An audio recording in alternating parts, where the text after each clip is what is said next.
All right, my friends, welcome to episode 222 Palindromic. The easy palindrome. This is a lazy palindrome. Come on, palindromes, step it up. My name is Larry. I'm a professor of English, and I'm at Prof Plays Games on Twitter. Over there is Anthony. He is a dev hitting the streets tomorrow, going back to work being a dev at Summer Speak on Twitter. How's it going, man? Yep, pretty good. You're right. Tomorrow's big day. Have to actually work again and I feel so do something. I feel so bad for you. Gotta go to work. Gotta go to work. Oh man, you're gotta be excited though. New place. I am excited. Yeah. It will be a lot of fun. A lot of people to meet. A lot of people to talk to. Get a rundown of what probably the next year is going to be like. Is it Paradox Studios? Is that where you're at? No. It's the ones who do Astroneer. It's System Era. Thank you, System Era. Yes, Paradox is a European company that makes a lot of strategy games. Crusader Kings and shit, right? Yeah, very deep strategy games. I really fucked it up. Yes, you did. I promise you I know a lot about my co-host here, but I'm just an idiot sometimes. You're moving to Europe, huh? Yeah, Enjoy. Yeah. No, not right now. So yeah, it should be good. Yeah, see what's in store for Astroneer for another year, and where I can help out and what I'll be working on. So, game designer, pretty awesome. Yep, come up with ideas and then make those ideas actually work. Yeah. You get to come up with ideas and make other people do it. Parts of it. Yeah, it's going to be a pretty mixed role. I mean, I'm still technical as well, so I'll definitely. My way of showing ideas is less about writing out very detailed things as opposed to writing out a quick jot of the idea and then implementing it in a prototype form to show people. Because it's much easier to show than tell when it comes to games. Yeah. So I have a feeling I'll be doing a lot of that piece and then just general other game design, but like the heavy duty technical stuff of like, oh, this needs to replicate properly with multiplayer games or lots of other nitty gritties for like performance and stuff. Yeah, that will fall to actual engineers who have the job title of game engineer and love doing that stuff. Yeah, that's Not awesome. Me. Right. Not me. That's a nice workflow, it seems. Yeah. So it'll be a lot of fun. Speaking of a lot of fun, and speaking of games, the Game Awards just happened, and unbelievably, for maybe the first time in recorded history, Anthony and I got a lot of our guesses right. I know. I didn't catalog them all, but as they were going through the night, I was like, yep. I did not get Game of the Year, though. I didn't did it either. I just wouldn't have thought of it getting, which we can start with. Game of the Year went to Sekiro, Shadows Die Twice, which really surprised me. Yeah, honestly. Me too. I felt like it surprised me because I feel like it's not as inaccessible of a game for a lot of people, and obviously some critics at least have more skills than I do. But I was surprised that it was this one as opposed to something that was a bit more.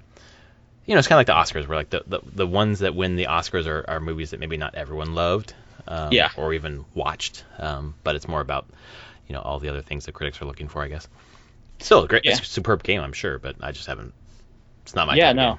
It was definitely. It's just funny because it just didn't win any other category. Yeah, this was it. I don't think it was nominated for a huge number of categories. I remember seeing it in a lot of other places. Art direction. Yeah. Also, audio design.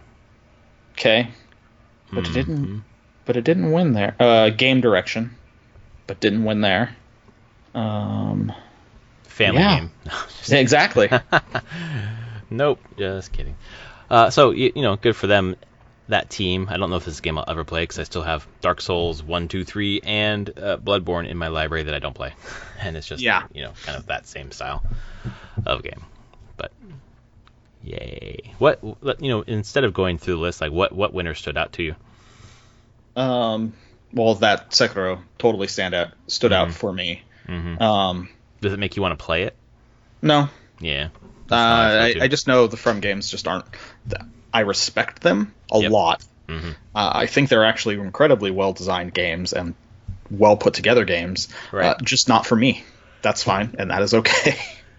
I am not a place in my life where I like playing games like that. Right. So, no, I'm there too.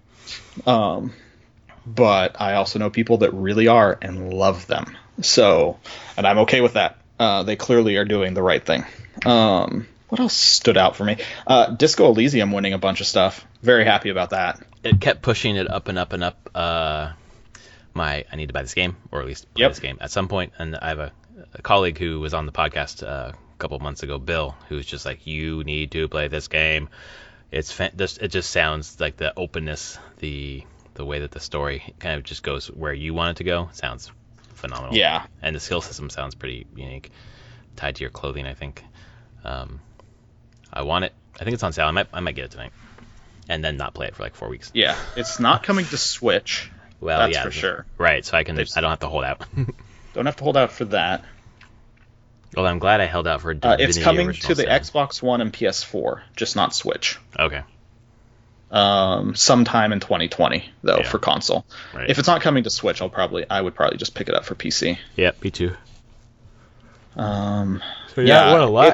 It's definitely on my list of like, okay, I really need to play this game. And then from other things winning, like Control, I already wanted to play it, and it won Best Art Direction, I believe. Did it win anything? Yeah, one art direction. Mm-hmm.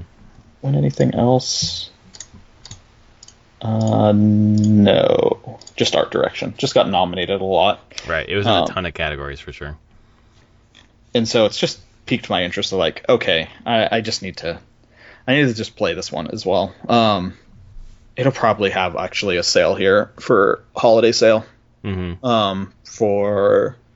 Because it's on the Epic Store on PC. Right. So, but they're going to be doing their holiday stuff. So yeah, pretty excited about that. I like that Disco Elysium won narrative winner. It seems obvious, of course, but it makes me, the discussion about Divinity Original Sin 2, which I'm obsessed with right now, really revolved obviously around the systems, but the story. And if this is winning narrative as well, it's definitely one I want to check out. Yeah. Yeah.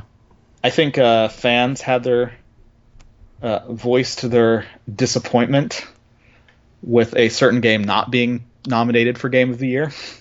That was Fire Emblem winning the Gamers' Choice Awards with 45% of the vote of the 4 games. Right, but not being a nominee for Game of the Year. Nope. That's definitely like a dumb discrepancy. It got nominated for one category. Was it RPG or strategy game? Honestly, it should have been nominated for both of those categories. Yeah. But role-playing game, it was not role-playing game, no. So it was strategy game.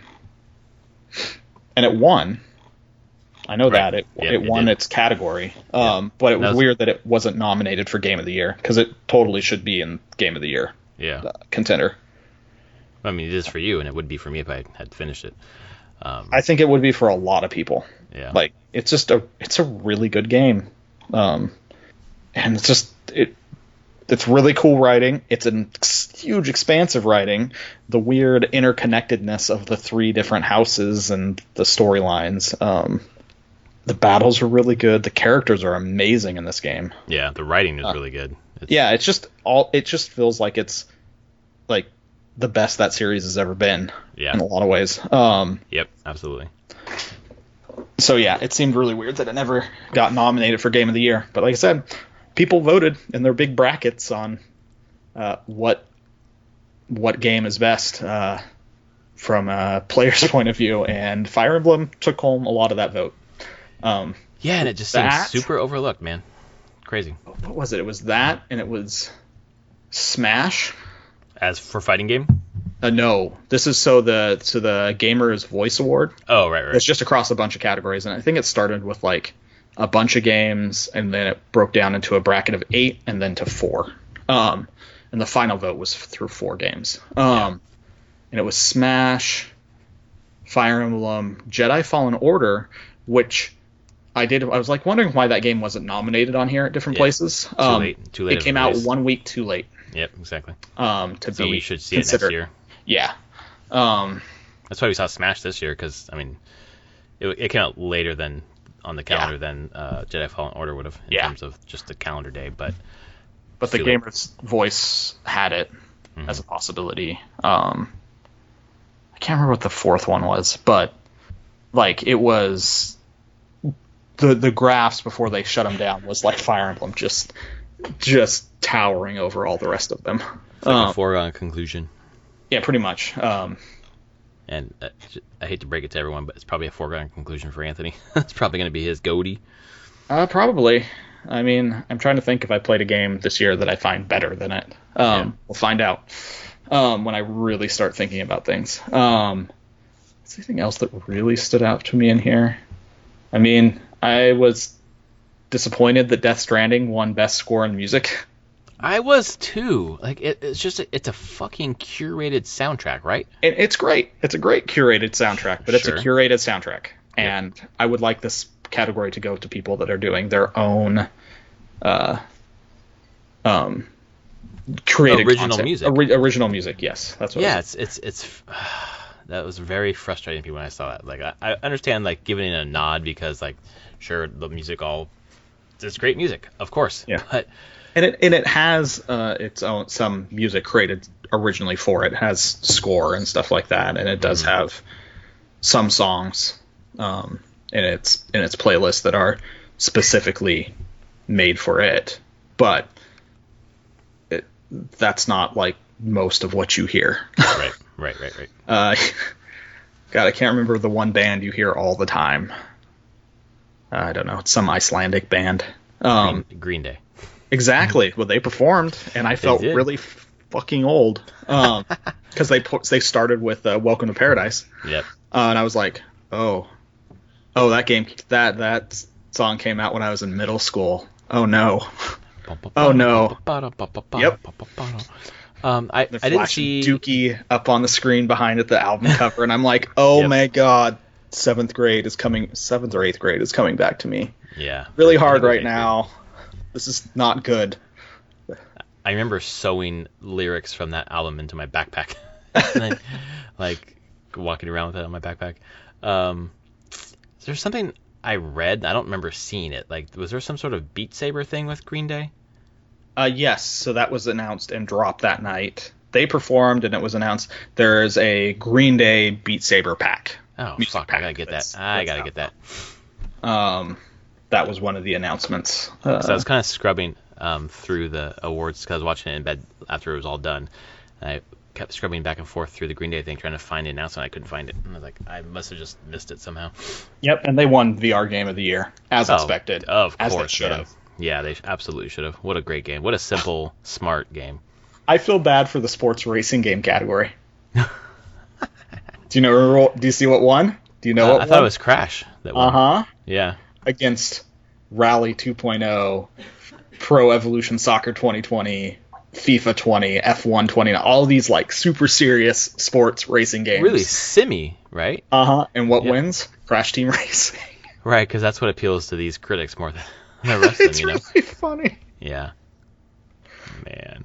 And this isn't to make fun. Like, I know people that, like, love the FIFA games. And the Pro Evolution Soccer stuff, like those games, a lot. And I get, like, the US, not so much. Yeah, but they got beat by the rest of the world love those games. Right, and are pissed that Crash won. I don't know if they are, but it was really funny to me. Oh, man. In terms of announcements, if you don't mind moving on to that. Yeah, we should go to that. The fucking Xbox Series X. Let's just do it. What is wrong with their name? They're fucking awful at naming things. It's unbelievable. Are they just trolling at this point? It feels like they're trolling. Xbox Sex, you know? Xbox X. Well, I mean, let's go through. Let's go through just without even abbreviating them. We have the Xbox One. We have the Xbox One X. We have the Xbox Series X. We have Xbox One S All Digital Edition. S, yeah, One the S. Sade, yeah. So yeah, we have the One S as well. Yep. And now you just look at those across the list. You're like, which one's the new one? Yeah. Right. I mean, it's the one that looks like a skyscraper. That's just funny. Like, I kind of like it. I think it's different, but it's also different, it looks like but a tower. I also don't. Well, it can go on its side too, but unfortunately, on its side means it can't actually, because it's so freaking fat. Mm-hmm. It doesn't actually fit in my entertainment center. Yeah. I measured. It's about 6 inches. It's a 6-inch rectangle and about 12 inches long. People have determined based on how big the DVD port is on it. All right. Blu-ray port. Yep. So that's fine, but I'm like, God, that's about 1.5 inches too high to fit into the slot in my entertainment center. And vertically, I think the only place that would fit on my entertainment center vertically where I could put it would be behind my TV. You're talking about this. You're talking about this in a way that supposes you're going to buy an Xbox. If the games are there, I might. I mean, all it comes to me is the games. Yeah. I mean, they're going to launch with Halo. That won't do it for me. They announced Senua's Sacrifice. That reveal was my favorite. I thought it looked really good. Oh, I mean, it's going to look really good. I mean, not just in terms of like visuals, but like that game looked great. I thought. Yeah. A fun game to play. Should call it Senua's Saga, Hellblade. So yeah, I'm not. It's a very weird choice on the stylings for that box. Right. Yeah, it looks like a tower.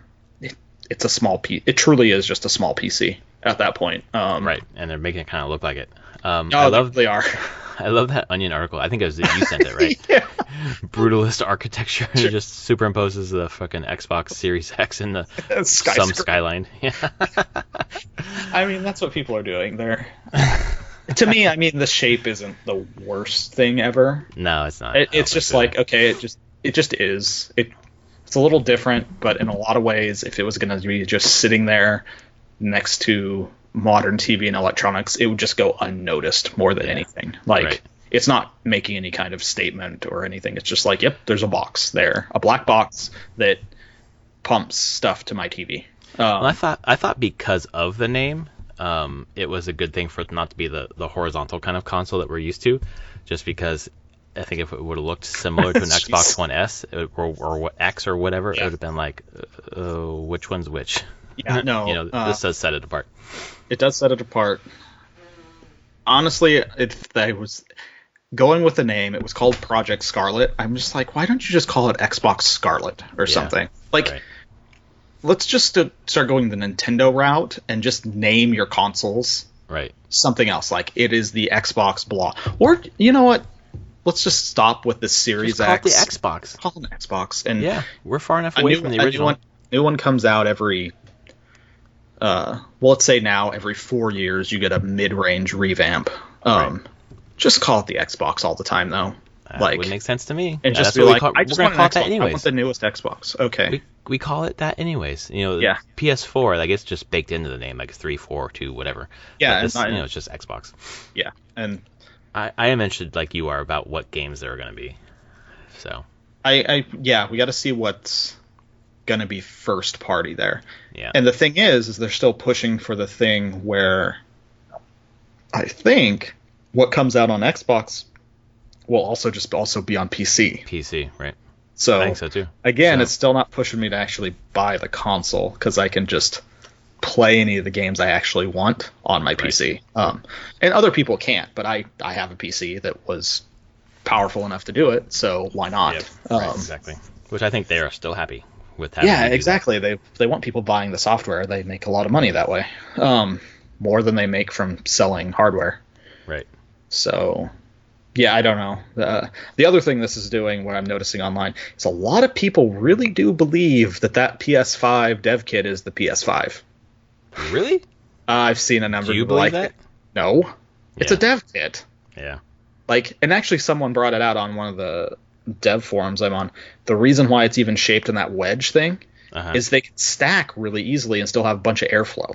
Right. Like, so if you're a dev, totally. you have like 5 of them stacked up next to you because you're doing testing, they can stack in a small space. Right. And not die from overheating. That is not the... Like, but there are people online that are like, God, this PS5 looks like this, though. That's dumb. I'm like, oh my God, people, it doesn't look like that. It's not going to look like that. I wish it did. I think it's different and weird. It is weird. And actually, that's my point. I'm like thinking now, I'm like, man, Sony should have just made it look even stranger so people wouldn't even consider it a real console. Like, because that's what dev kits have looked like in the past. Like, you're like, oh, there's no way that is a real console. It's just this ginormous silver-plated thing. Front It panel. makes sense. So when pictures get out, like people don't consider that even to be the thing. Yeah. For some reason, the footprint and the silhouette of a console really makes a big deal for people. Yeah, I guess so. So Not me so much, because it just sits there. yeah, I do think, because they announced some specs on the XBSX sex box. The sex box is what we should call it now. Either way, the comparison what they're showing off there, hardware and the PS5 are going to be almost identical. There's going to be very little hardware difference, I'm pretty sure. Yeah.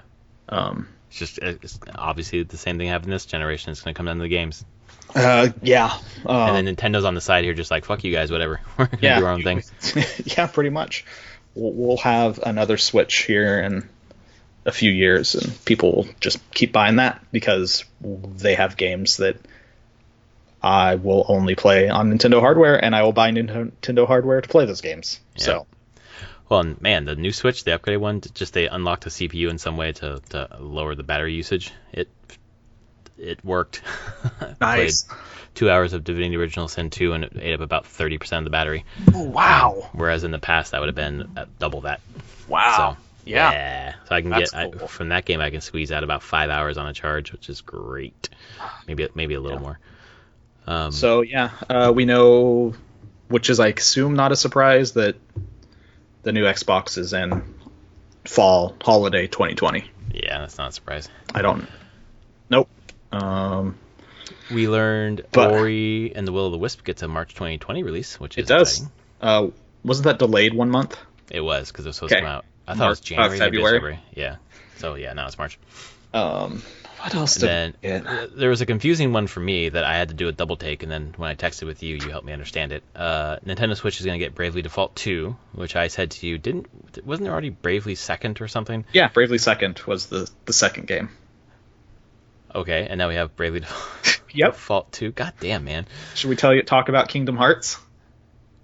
Kingdom Hearts 3 is like the sixth game, honestly. Oh god, yeah. Okay. I was like, was there an announcement for Kingdom Hearts 3? I missed that. There was a DLC thing. But that was known already, I thought. Yeah. No, I'm all excited for Bravely Default 2. I love those games, and I'm curious what they're going to do with them. I'm kind of sad that we're not getting Octopath Traveler 2. Yes. Because it's the same team. Right. And there's some visual similarities. But I was not expecting another Bravely Default, so we'll see what they do. What makes it why they would call this one 2, right, as opposed to Bravely Second, which did come out pretty quickly. Bravely Second wasn't a completely new game. It felt like a standalone expansion because it used all the same systems from the first game, slight tweaks, but it really wasn't trying to push things too far in a new direction. Some new jobs, but building on success, basically. Yeah. This one looks like it will be. I mean, it's for the Switch. It's going to be ground up a new game. So, yeah. Do you think they'll bring Bravely Default to the Switch? I don't know. The first one. That'd be cool. I wonder if you need to play it to get to. I don't know. We'll see. Like I said, I don't know what they'll do there. I'm trying to. Do we have any previous experience with 3DS games coming to Switch? I thought there was one. And it was the Captain Toad. Oh, yeah. Well, that was a Wii U game. Oh, that was it was also on the 3DS, but I consider that more a Wii U port. Same thing with Hyrule Warriors. It was on both, but that's a Wii U game. There was one. Might come to me later. Yeah, so I don't know. I have a hard time seeing. They don't tend to bring 3DS games over.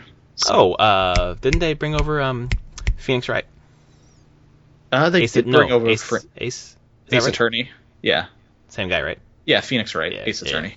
Yeah, they brought that over. Okay.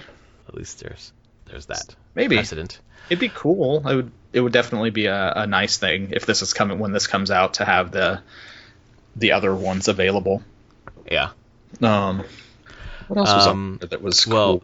The announcement of the day for me was fucking Wolf Among Us 2, and I don't get how that's happening, because it definitely had Telltale logos on it. Telltale's logo Telltale, I don't was resurrected know if in some they way, right? ever completely closed. Uh-huh. Because they laid off everyone except for a small number of people that finished Walking Dead stuff. Yeah. But I believe they're owned by someone. Are they owned by Warner Brothers? They must be, because it's the Warner Brothers game. So. Yeah, I bet they just kept the brand alive. Like, Telltale as a brand. Yeah. I mean, I guess they did, because it's still around. Yeah. I remember them talking about it was almost gone, and then like they were resurrected in some way. I don't know. I don't care. Because I hope those people found other work. But maybe they're staying on it. A lot of them already found other work. If you watch, there's like a no clip documentary on it. Oh, okay. And yeah, a lot of people found other jobs. So it's clearly not the main team. I'm just trying to see if there's any info on what they are. Relaunch under LCG Entertainment. Acquired several. So, yeah, basically someone else bought them. Basically, bought out their assets, or some of the assets, and have resurrected them, and are doing it themselves. So, I'm Telltale Take-Two. This is definitely my favorite Telltale game. Okay, I never played Wolf Among Us. Oh my god, it was so good. It's based on the Fable comics. Oh wow, right. Yeah, and it was just superbly written, and it had a bit of a branching path. Not really, for how Telltale games go, but the writing was affecting. It really fucking stood out, and I was so stoked in 2017 when they announced the sequel, and then Telltale went to shit in 2018. So yeah, I just blown away that was even that was announced. It really, really, really made my night. Yeah, I was not expecting anything out of that, but it's cool. Gears Tactics coming out April. Actually, they showed it again. I've been waiting because it's been a while since they've shown that game. Right. Could be cool, maybe. I think it looks okay. I don't know. I just hate the Gears aesthetic. I've now come to the conclusion they're doing. I'm like, I love tactics games. God, do I hate the Gears world so much. Like, it's pretty much anti my tastes in a lot of ways. You're not a big fan of chainsaws on guns? I don't even care about that. I'm fine with that. I play 40K. Warhammer 40K. Hulking. I don't know. Yeah, there's just something about the way that it's presented that really just doesn't pique my interest ever. Maybe it always feels like there's just such a heavy dose of machismo thrown into it. That's what it feels like, right? It's very, very macho. Yeah, it always has been. The way it's not super interesting to me. Yeah. It doesn't feel nuanced to me. From what I've played. No, those games are not nuanced. I played the first one, and I was like, this is not a nuanced game at all. It knows what it is, and it's just like, yep, that's the brand. And that's fine. I like nuance better. Yeah. I guess the big one I want to ask you about is Ghosts of Tsushima. The new trailer. Did that strike your fancy? I kind of came away not sure what to think of it. I thought I was going to see more gameplay, but it wasn't really gameplay. Right. And I think that was just how the Game Awards set it up. Right. They were talking about a big new trailer, longest trailer of the night.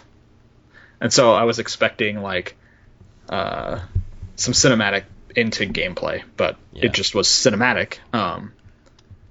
And so it didn't really move the needle for me at all. Anyway, didn't make me not expecting excited for it. It's just more like, okay, I want to see what this game is. Like, how does it play now? Beyond, I think, last year E3, we saw a little bit of it. Was that when we saw a playthrough of it? Was it last E3? Or was it the year before? It might have been the year before. No, it was the year before. Man, it's been a while. Yeah, we haven't actually seen gameplay in a while, and that's what I want to see out of it. Like, I'm sold on the setting. And the look of it, and it's Sucker Punch. I'm sold on so much of that. I now just want to know what I do in the game as the player. Like, is it stealthy? Is it more dueling? I don't know. And how do they mix those? Is it a lot of riding through countryside? So I'm very curious there, and this trailer didn't answer any of those questions to me. It looks beautiful and very cinematic and samurai movie cinematic. Like they know their source material clearly. Yeah. So now I'm just like, okay, show me what this is. And I think it was announced for summer. Yeah, they said summer 2020, which is sooner than I thought. It still makes sense in terms of the Last of Us 2 pushing it out. Tandem kind of thing. Yeah. Get out of the way of that game a little bit. Moves out of the way. So they hit Last of Us 2 in Q1. This is roughly Q3 summer. Yep. And then it leaves it open for whatever the hell they start rolling out for Q4 and PS5. Which we did see one game for PS5. Which one was that one? Godfall. Godfall, that's right. Based on like Sanderson and Joe Abercrombie. There's an interview with the writers of the game, the developers of the game, and they were saying like the Stormlight Archive from Brandon Sanderson and Joe Abercrombie's The Blade Itself series is like the foundation for like the story we want to tell. And it's like those two series. I don't know if you read those series, but one's like optimism and one's like fucking pessimism. Like, I don't know how those things go together, but I mean, other than in my daily life. But that's pretty interesting to me. Yeah, no, I'm looking forward to that. It just was interesting to see that it's confirmed for release on PlayStation 5 in late 2020. Nice. So, and that's like the first news we've heard. No, didn't Sony say they were going to do it 2020? Yeah, fall? They've been saying that it's fall 2020, but okay, cool. This is the first time we've had even like this is a third party saying, "Hey, this is happening, and we're going to be." Godfall will definitely be launch window then. Oh yeah, totally. So, did they say it was exclusive? I didn't see anything that made it seem like it's exclusive, but I'd have to watch to the end of the trailer again when they flash up like where it's going to be. So I have a hard time seeing it being exclusive, but who knows? It's a new. It looks like it's coming to. It will be on PC and PlayStation 5. Okay. So console. It's perhaps. That's It's honestly how a lot of these are going to probably third parties are going to be now, which is console exclusive to a console, but always available on PC. Right, you kind of get the best of both worlds. Yeah, you get the money much from the platform holder, and then you can obviously sell a ton of copies on PC. Yeah, and probably work some sort of exclusivity deal for whatever fucking launcher. Store. Yeah. Yeah. Which to me doesn't fucking matter because they're all on my bar. I don't care. Yeah. Yeah, I'm trying to think of where. I bet it would be on Epic most likely. Borderlands 3 was on Epic, and this is Gearbox, so publishing. So I wouldn't be surprised if they would go to Epic and say, "Got some money? Here you go." Right? Can I have it? Yeah. There's one thing that stood out to me that I didn't understand exactly was Ruined King, the League of Legends. I don't know. Oh, god damn it! I was hoping you would tell me something. There was 2 League of Legends games. There were. There was the Ruined King. And then the other one was League of Legends Story Convergence. Yeah. And they're both like. They're like story-based games, right? Kind of, maybe. It says a League of Legends story, so I guess I was thinking they were some sort of narrative game. No, that's just the branding for third parties using the League of Legends IP. Okay. Which I guess people care about in some ways. I don't at all. Yeah. It was. I think they had I haven't played League in quite a while, 5-6 years. Mm-hmm. I do know that internally at Riot they worked really hard at like revamping their lore and making it, I guess, meaningful. Yeah. And I guess this is the outcome of that, where they can give world Bibles to other people to make games in their world. That's kind of fun to have. They're going to spend all their time focusing on League of Legends and the itself, 5 other games that they're making. Oh, that's true. Fuck, never mind. You just undercut my entire where I was going. But they can leverage the League IP. All right. And get ideally more money. I like seeing people give away their IP and seeing different companies take on the IP. Just like different kinds of games. Like, obviously the Nintendo giving Mario to Ubisoft, and we got Rabbids game, which was fucking awesome. Yeah. So more of that, please. Cadence of Hyrule. Cadence of Hyrule, right? It's going to be in my top 5 for sure this year. Which it should have. Well, I don't know if it should have won the soundtrack either because it was obviously remixed. That was a weird category this year. Yeah. So I mean, let's just say that. So the League of Legends Ruined King is being done by Airship Syndicate, who did Battle Chasers. Oh, they did. Yeah, exactly. And then Darksiders Genesis, which just came out. So I have a feeling they also did Genesis. Oh. Yeah, it's gonna. I mean, they're gonna have very striking visuals, I'm sure. Yep. It's just an interest. I'm curious, and really, Genesis is kind of Darksiders. Genesis is more of an action RPG-esque thing. Right. Battle Chasers is a much truer, straight Western take on JRPG in a lot of ways. So I can only imagine Ruined King they're going to keep it in that wheelhouse, and it's going to be some form of RPG-ish thing. So there, and then what is Convergence? It has a more cell shaded almost. Yeah. Style, or at least the key art. I'm not sure if that's going to be what they're going to do, but yeah, we'll see what happens there. But yeah, that was stuff I was not expecting. One of the games announced, because I'm gonna make you get it so I can play co-op with you, is Dungeons and Dragons. Oh yeah, the hack and slash. The Dark Alliance. Yeah. Because that was an old PS2 game where I played in college with friends. We just sat around and played Dark Alliance. Nice. It's a hack and slash D&D game. So is it when you're saying, is it a PS2 game up-resed or whatever, or is it? No, like this is the spiritual sequel to it. Oh, cool. Okay. Yeah, spiritual sequel to Baldur's Gate Dark Alliance, which was an action RPG that I played on the PS2. So I'm down. That's going to be out this year, 2020, or next year, almost this year. Dark Alliance games, hack and slash, ROMs, Borderlands, Blizzard North, and Blizzard Entertainment's Diablo titles. Awesome. That sounds great. Yeah. One game that I want you to play with me at the end, Vin Diesel and Michelle Rodriguez announced Fast and Furious Crossroads, which looks like a PS2 game. It looks so bad. I was just like, what's happening here? Oh, man. And actually, the cars looked fine. The people looked terrible. Yeah. That's the unfortunate thing. I'm like, oh, this engine is not meant to show faces and animation, like organic animation. It was such a weird reveal. Weird game. I mean, I know Vin Diesel fucking plays D&D at least. Oh yeah, Vin Diesel's a super nerd. Yeah, but it just felt so weird and forced. It really did. These are people that did Project Cars, which was a really, really good-looking fucking game, by the way. Slightly Mad Studios, I think. Yep. Yeah. The Ultimate Driver Journey. But it looked like trash. Not like trash. It did. It just didn't look like the people looked good. Like, that was the thing about it. Like, the character models just did not do it for me. So that one, a little hard to... It just seemed like a weird, like you said, weird final reveal. Yeah, it was not a great bookend for the night. Yeah, so that really takes us through the VGAs. Anything else that you stood out to you that we didn't talk about? No, I don't think so. I mean, I got a new Final Fantasy VII Remake trailer, some pieces of that.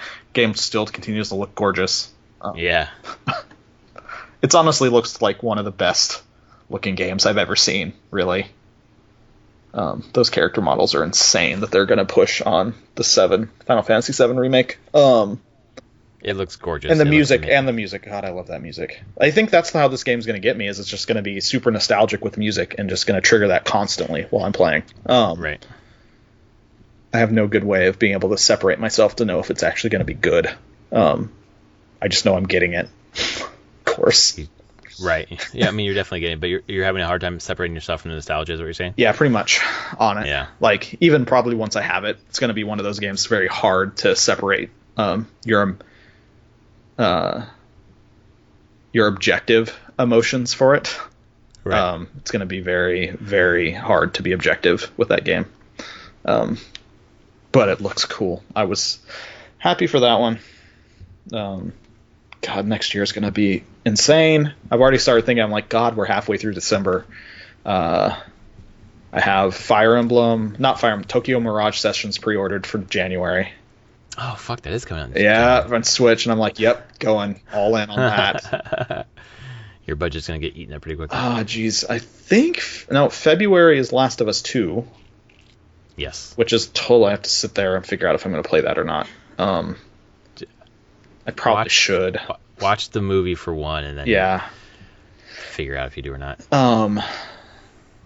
There'll be that. I mean, I kind of want to play it, even if it is freaky and it's hard for me to play, because it's also set in Seattle. So yeah, that's true. That could be a lot of fun. That could be a lot of fun. Yep.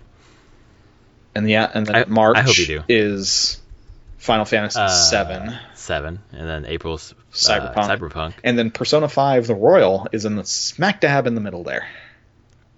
Of those two, between March and April? Yeah. That might take a backseat for you, don't you think? Because you already played and beat that game? Maybe. Maybe. All right. March 31st. Oh, wow. So, yeah, it's like 2 weeks before Cyberpunk, 3 weeks after. It's kind of a nice spot.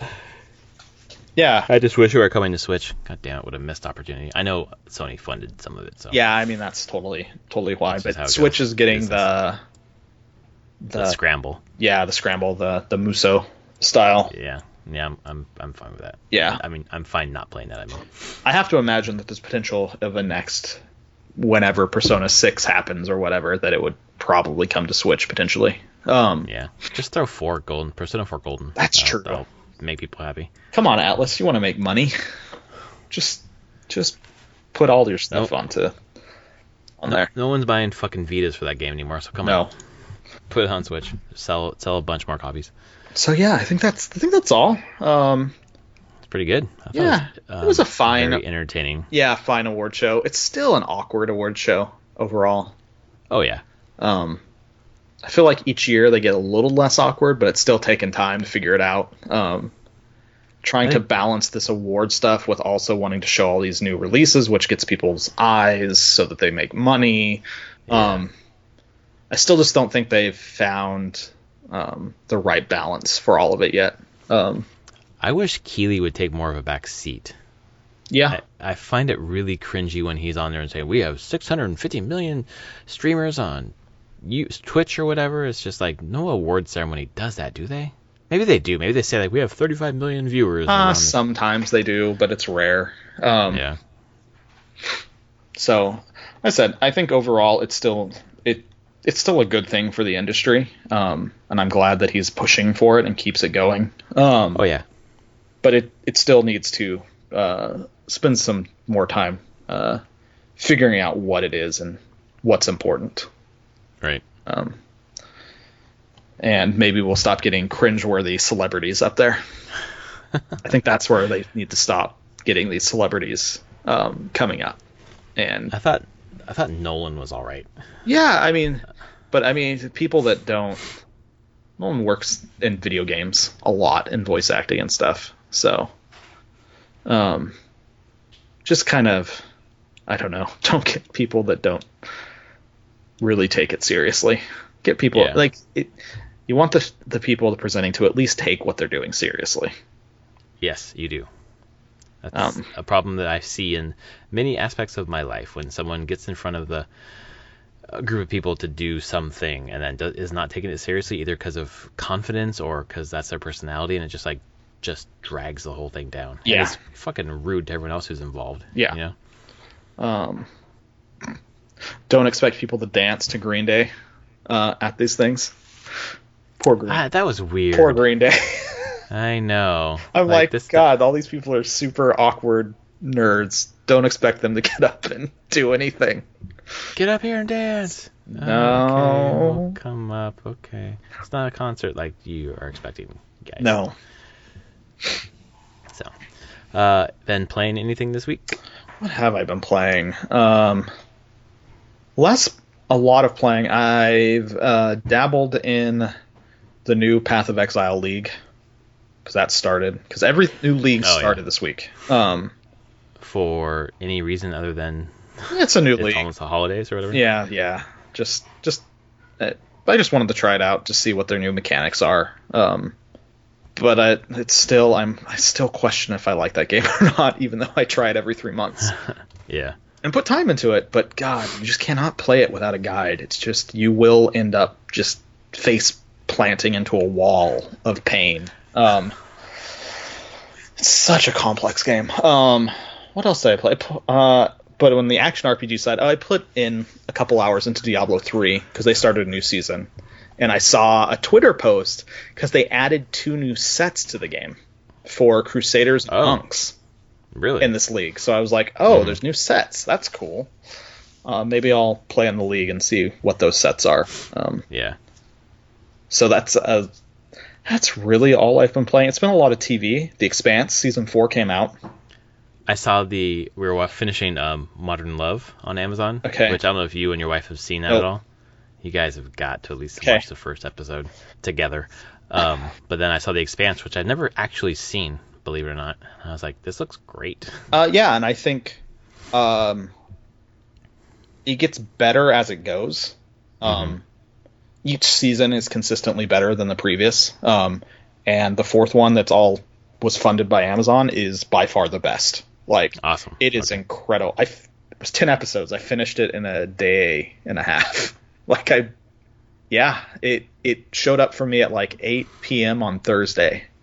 And by midnight Friday, I was done with it. The whole series at once? Yep. Dropped? All 10 episodes. Wow.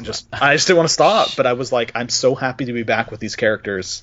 Yeah. And they turned my least favorite book in the series into my favorite season of TV in the series. I was going to ask you, how far are they along in the books? 4. Book 4. Seasons line up to books. Okay, got it. Now they do. They actually do a great thing in the show, and they don't hold themselves to being like, hey, a season has to end where a book ends. So season 1 doesn't actually end at the end of book 1. It ends 2/3 of the way through book 1. Spoilers, I know you've read it now. Spoilers for the Leviathan Wakes. It ends with Eros being corrupted by the proto-molecule and starting to speed towards Earth. Oh, that's kind of that makes sense. That's the cliffhanger point. The first half of season 2 is them trying to stop Eros from slamming into Earth. Right. And then halfway through season 2 is when Miller dies. And that whole thing. So they don't care about having to tie it up specifically. And they compress book 3 into like 5 episodes. Which makes sense because book 3 nothing happened. I am like spinning my fucking wheels in book 3. Yeah. Like I keep trying to dig through it. I'm just like, what the fuck is happening here? Not a ton, but yeah, to get through it can go. Unfortunately, I think you'll like 4 is my least favorite book only because it feels very disconnected from a lot of things. But it's a really good story. It's like Game of Thrones book 5 or Song of Ice and Fire book 5. Like kind of, yeah. They follow Quentin's story going over to fucking Essos or whatever. Yeah, a lot like that. It's just a separate story. It kind of messes with the pacing a bit, but the way that they're doing it in the show is pretty nice because they're cutting back to other characters and doing a lot of setup for events that actually take place in book 5. So they're seeding a lot of storyline stuff that is going to have big payoffs in the next season, and they're already filming season 5. So it looks like Amazon picked them up, and they're doing well enough, and hopefully they'll just finish out the series, which the last book comes out next year. So 9 books. And not only 9 books, but 9 books between the time that fucking George R. Martin published Dance with Dragons. Yep. And before he publishes his next one. Just blows my mind. 9 books. All done. Trilogy of trilogies. Done. Yep. So I watched that, done. And then I'm super hyped for Watchmen finale tonight. When I heard that they were thinking about doing another season, because I thought this was supposed to be a one-off thing. They always said that it was going to be a one-off thing, but now I saw an article on like AV Club where they're being cagey if it's only going to be a one. I'm like, no, 1 season. Don't fuck this up. Like, you had a miracle making this season. It should not be good. It should not be at all in any way, shape, or form good. and it's amazing. So just go out on a high note here, please. Don't destroy this. Don't destroy everything you've created, please.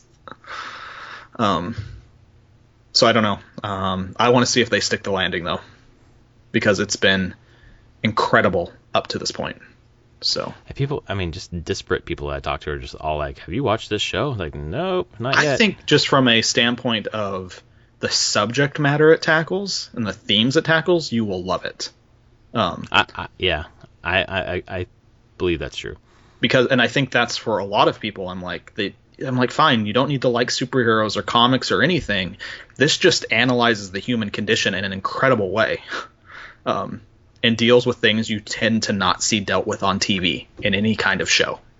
So I have a lot of respect for that. A lot like the original Watchmen comic did, honestly. It's not a comic that cares. It's not really a superhero comic, so I don't know. But yeah, that's mostly been my week. Oh, no, because I also played a bunch of Astroneer. Because I need to make sure that I'm playing a lot of that. Getting a lot farther than I've ever gotten before in it. Just trying to... and weirdly playing the game without any guides. Like, I'm not looking at wikis. So you can organically figure it out? Yeah. And just see what that's like. And I will say that's a little rough. There are definitely things that are not surfaced very well. I feel like that gives you a lot of insight for where you're going. It does, but there's some choices that are made that are not going to change, because it has a diegetic UI. So there is no, when you're in the game, there is no like UI on the screen. Right. If you want to look at what's on your backpack, you press a button and your backpack zooms up. Like the 3D object of your backpack zooms up and you can see what's in your backpack. Literally, like the actual 3D objects. Right. And like your like oxygen and power meters on your backpack are actual just meters on your backpack that you have to look at your back to see. Like that was clearly a design choice made, that they wanted a diegetic UI. Like they don't want the player to have different information than what your avatar in the game would have. That makes certain things in teaching challenging at times, because you don't pop text on the screen ever. Even like no numbers or anything. Nope. Yep. So it's a choice. I respect it for that choice, and I'm holding to it. But it makes certain aspects of the game harder. But it'd be super cool if you rolled in your first day and you're like, here's a list of 500 things you're doing wrong with this game. No, I would never. Like, oh, I'm glad we hired you. No, they would be like, you're out. Yeah. No one wants to hear that. No, really, definitely not. I mean, I'm sure I have my notes of things that I'm like, oh, that was weird, or that was weird. But I'll be honest, I probably will never bring any of those up unless it fits with what we're tackling, what the task is. Or if I have an epiphany, I'm like, oh, this would be a great way to handle it. There's no reason to bring up problems unless I can find a solution to it. Right. At this point, especially. Like, the game's been around for 3 years. So, it hit early access in 2016. So, yeah. But just kind of the things that you would point out are probably things that they've seen already. Exactly. Most people already have. Like, we had that when I was at PopCap. We'd have new people roll onto teams and they're like, have you tried this? And we're like, yeah, we tried that a year ago. And you just grit your teeth. Wouldn't it be great if you could rotate counterclockwise? You're fired. Actually, at some point someone did say that, and it was a joke, but then the creative director actually in our chat thing was like, you're fired. Right after they posted that. So that probably didn't make a new employee too happy. No. First day you get home, tell your partner, how was your day? Well, I think I got fired, or something. They joked about it, and now I feel bad. Yeah. So, no. But yeah, cool. I did play a lot of Astroneer, probably probably like 12 or 15 hours, somewhere in there. It was a good chunk of just exploring and trying things, and um, stumbling through the game, figuring it out piece by piece. Right. But I did feel like by the time I was done with that, I had a good handle on what I was doing and what I should be doing and where I had set goals for myself. And it was really cool. So I can thumbs up that Astroneer is a cool game.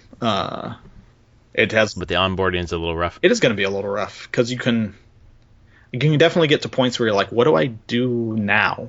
Like, I don't know what I should be focused on doing. And that's part of you need to come up with goals, but the game doesn't really do a lot to push you to any specific goal.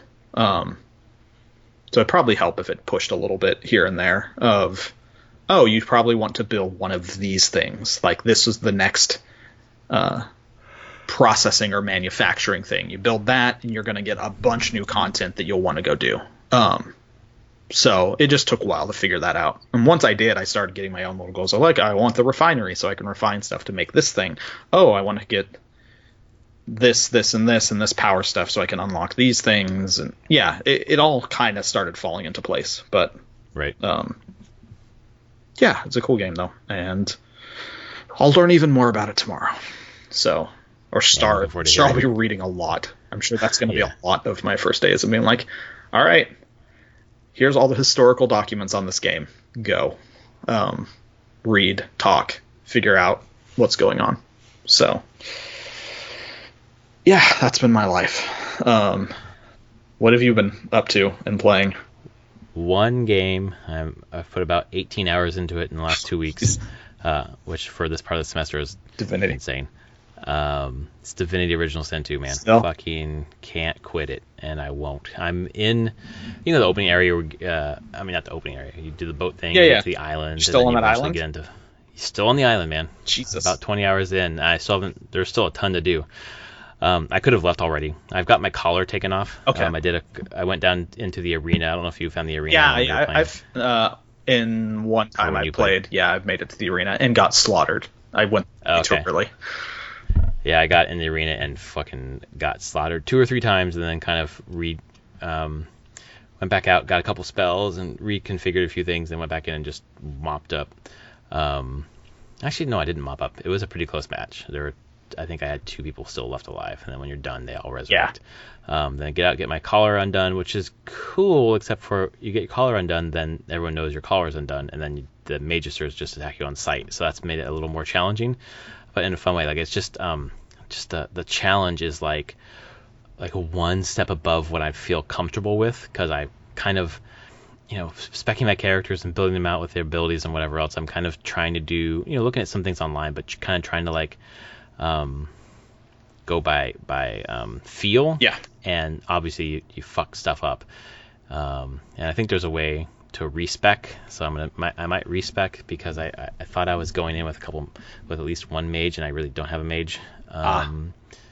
So, but the story, man, is fantastic. The writing is so good. Every little side character, it just gives you like a little piece of the puzzle, like what is happening in this world, what's happening in Fort Joy. Like, there's this Bishop Alexander who's supposed to be like the next divine, and like you get further into Fort Joy, and it's just like this slaughterhouse, like torture chambers, torture racks. The way that the game plays, where it's the turn-based and you have your skills and you're all, it's very tactical. Yes. Just my jam, man. It's so fun. And it reminds me of my time with Hollow Knight, where it's feeding my soul in such a great way, and I just keep redoing things because I keep dying. Yeah. And then I go back and say, okay, I messed that up in this way. Let me try it a little differently. And then it's just so satisfying. Yeah. I mean, it gives you the tools to do that. That's the thing about it, is you fail in the game and you're like, okay, well, I have all these tools at my disposal. Which ones do I need here? Because clearly there's some way I can make this work. And the game's not going to tell you, like, oh, you have to do it this way, or that way. Like, they're like, no, figure it out. Try to make your own solution. Make a solution we haven't even thought of. And actually, in that game, from what I can tell, is they even thought of all those solutions. Yeah, it seems like they did in a lot of ways. Like, the teleportation gloves are really handy, because you're able to get into areas you weren't supposed to be able to get into early on. It kind of like is almost a cheat code for the beginning, but not too much because you're still getting your ass handed to you and trying to navigate the world. It's been really interesting for me building out the characters because I picked up even the human archer basically. Okay. I have Sybil, who's the elf that has voices in her head. Not voices in her head. I forget what she does. She like eats corpses or whatever. She's a corpse eater. Jeez.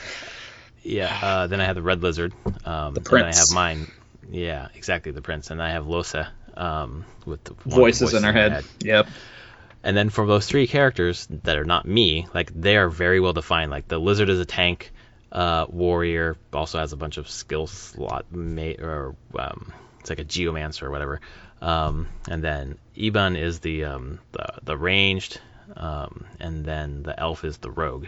But my character, I thought I was going to be like this battle mage, but I feel very muddied. I don't feel like I feel like I'm trying to like do the middle ground in terms of assigning points or whatever and skills, and I just feel very ununique. So I need to redo that person. Yeah, which is funny because she's the main character. But all the characters have their own little character quests, in a Mass Effect sort of way that you can go and explore. And then I found just a couple of different hidden ways to get through Fort Joy, and went out and just ran into a fucking slaughter. There were just like 6 major stars against my 4 characters, but I managed to like eke out the win. But 2 of my characters died, and I don't have any resurrection scrolls, and been looking around trying to find them, keep getting in more fights. So I went back to a previous save just before that fight, and then basically redoing the last 2.5 hours that I played, and feeling great about it. Oh wow! Because usually I don't want to lose any time because I don't have a lot of time, but this is a game that I just want to. I just enjoy doing the same thing again because you do it in such a different way, developing synergies between your characters and their skills and your own skills. That's cool. There's a lot to this game, and it's fucking fantastic. And it plays well on the Switch. I only had that one issue where I lost, like there were too much UI popping up, too many text, too many numbers, and it just like everything overlaid over each other and didn't leave the screen and just froze. So well, that's disappointing, but yeah, but I only lost like an hour. It was like poor system just couldn't handle that much. Yeah, and it just gives you a chance to go back and do it better. So yeah. I'm improving with all that practice. So I am super stoked about this game. That's so cool. And you mentioned the tactics thing. That was something that just got canceled not a couple months ago. They were doing a tactics spin-off of it. That's right, they were. And that got canned. That came out in the Stadia announcement that one day, I thought. And then they canned it? Oh, yeah. Man, that sucks. Because it wasn't them making it. Was it a third party was making it? Right. Yep. So clearly it didn't... Something wasn't working there. Didn't hit their benchmarks or whatever. Yeah, so... Which makes me sad because it has a really cool tactical combat system. It's like really freaking deep. Yeah. So, yeah, no, that's cool. Like, I don't have time to play it, but it's definitely one of those things I'm like, I want this on the Switch.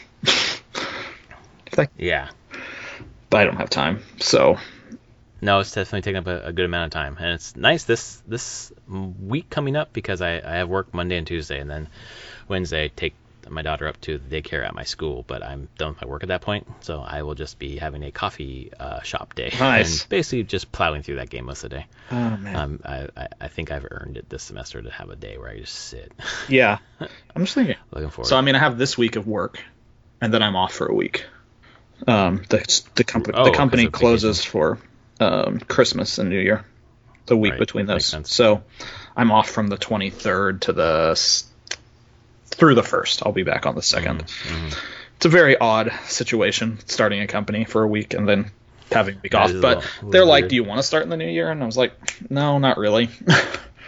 I'd much rather get all my... I know this is going to be a week of... I have 25, 26 other people to meet and talk to and get to know and just learn the dynamics of a new team, and I'd much rather just get that done sooner rather than later.